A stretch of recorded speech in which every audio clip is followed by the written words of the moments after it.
Next topic है कि derivative of parametric function.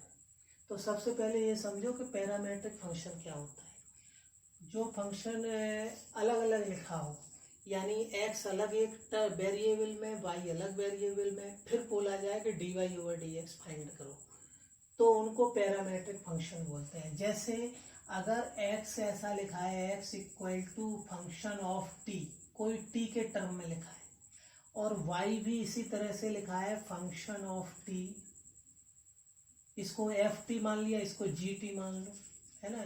Function t के टर्म में एक और है, तो ये दोनों t के टर्म में लिखे हैं। फिर इस तरह से जो फंक्शन लिखा रहता है उसको कहते हैं पैरामेट्रिक फंक्शन। और यहाँ जो t वेरिएबल, थर्ड वेरिएबल आ रहा है, यही हमारा पैरामीटर कहा जाएगा। t हो गया पैरामीटर, x y दो वेरिएबल, इसलिए इस फॉर्म में लिखने को पैरामेट्रिक फंक्शन। ये x ये है, y ये है, और पूछा जाए कि फाइंड dy ओवर dx, तो इसमें डेरिवेटिव dy ओवर dx कैसे आएगा। तो इसमें कुछ नहीं है, सबसे पहले x को t के रेस्पेक्ट में डिफरेंशिएट करो, यानी dx ओवर dt फाइंड कर लो, f डैश t आ जाएगा।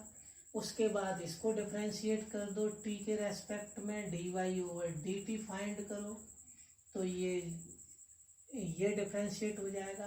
फिर हमको अगर dy ओवर dx चाहिए, तो इसके लिए ये फॉर्मूला याद रखना पड़ेगा कि dy ओवर dx बराबर क्या हो जाएगा, डिवाइड कर दो, dy ओवर dt को डिवाइड कर दें इससे dx ओवर dt, ठीक है। तो इसमें ऐसे समझ सकते हो कि dt अगर कैंसिल हो जाए तो dy ओवर dx है, हालांकि कैंसिल नहीं करना है पर ये रखना है। तो ये फॉर्मूला है, dy ओवर dt को dx ओवर dt से डिवाइड कर दें तो ये dy ओवर dx निकल के आ जाएगा। तो ये तो हो गया फर्स्ट डेरिवेटिव। इसी में ही कहा जाता है कि इसका सेकंड डेरिवेटिव और निकालो। जैसे ये कहा गया dy ओवर dx निकालो, ऐसे एक और स्टेप बढ़ा दें कि d square y over dx square, ये निकालो सेकंड डेरिवेटिव। तो हम क्या करेंगे, जो फर्स्ट आया है ये हमारा t में ही कुछ आएगा टर्म, मान लीजिए dy ओवर dx t में कुछ भी आ गया, तो इसी को एक बार और डिफरेंशिएट कर देंगे, ठीक है।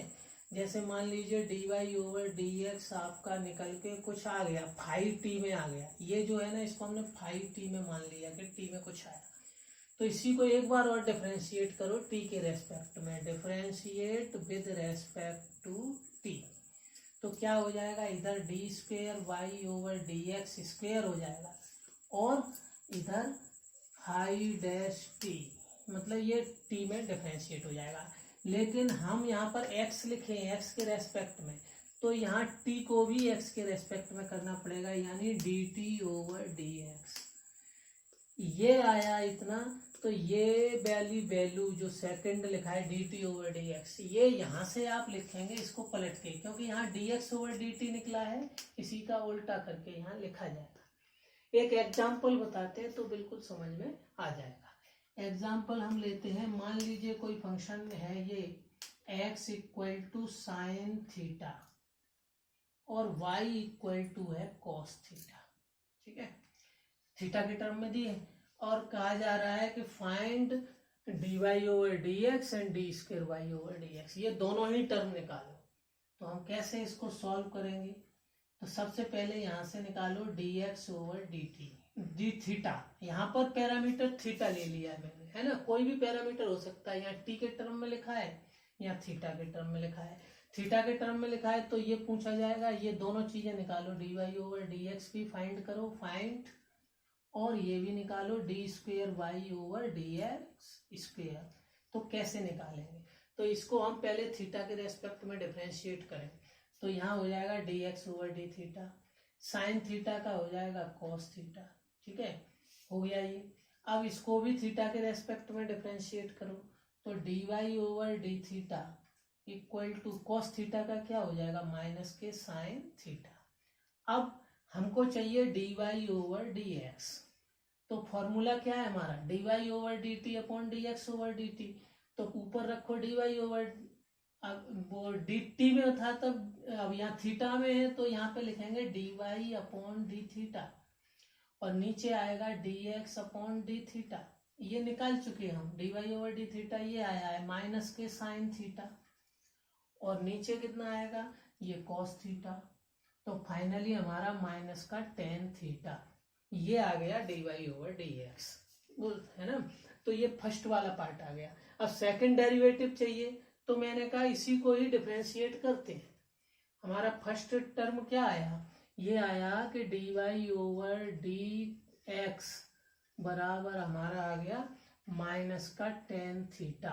अब सेकंड डेरिवेटिव चाहिए, तो इसी को ही डिफरेंशिएट कर दो विद रेस्पेक्ट टू x, क्या मिलेगा d square y over d x square.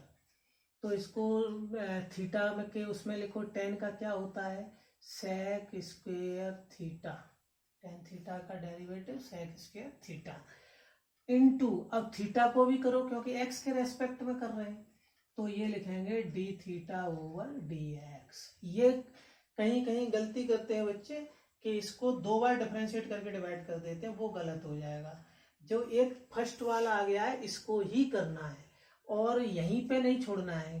काफी ऐसा करते हैं कि टेन थीटा को यहाँ छोड़ दिया तो बस हो गया, लेकिन गलत हो जाएगा। टेन थीटा का डेरिवेटिव निकालने के बाद फिर थीटा को भी करो एक्स के रेस्पेक्ट में, ये मिस्टेक होती है, इसको ध्यान रखो। तो D theta over d x, इसकी वैल्यू और यहाँ से रखो, क्या निकली थी D x over d theta cos theta है, तो D theta over d x करेंगे तो ये 1 कॉस थीटा हो जाएगा, यहाँ रख दो माइनस सेक स्क्वेयर थीटा और इसकी जगह 1 कॉस थीटा, क्योंकि ये पलट के वैल्यू है ना D theta over d x, इसलिए इस कॉस को भी ऊपर पहुंचाओ तो सेक में हो जाएगा, यानी माइनस का सेक क्यूब थीटा, ये हो गया सेकंड टर्म। तो ये फर्स्ट निकलेगा आ गया, ये सेकंड आ गया। और हमें इस तरह से कोई भी पैरामेट्रिक फंक्शन दे रखा हो तो उसका first derivative, second derivative, particular point पर भी निकाल सकते हैं।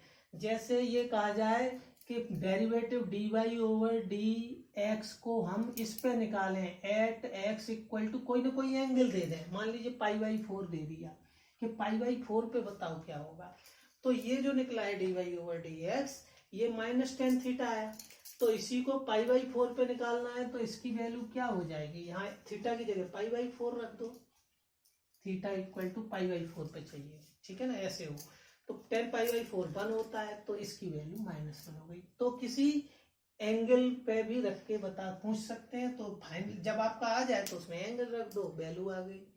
तो ये भी इंपॉर्टेंट पॉइंट टॉपिक है, ठीक है।